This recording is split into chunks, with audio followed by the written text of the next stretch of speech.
The history of the tsunami. This dates back to December 26, 2004, when a massive earthquake with a magnitude of 9.1 to 9.3 struck the region, triggering a devastating tsunami. The earthquake originated in the Indian Ocean, with its epicenter located off the coast of Aceh at a depth of approximately 10 kilometers.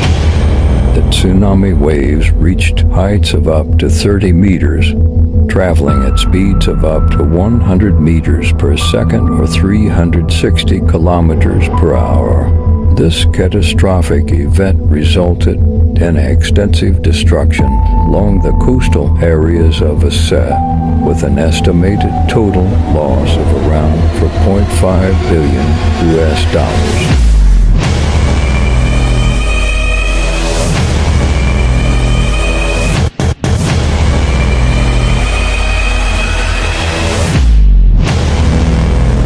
26 December 2004.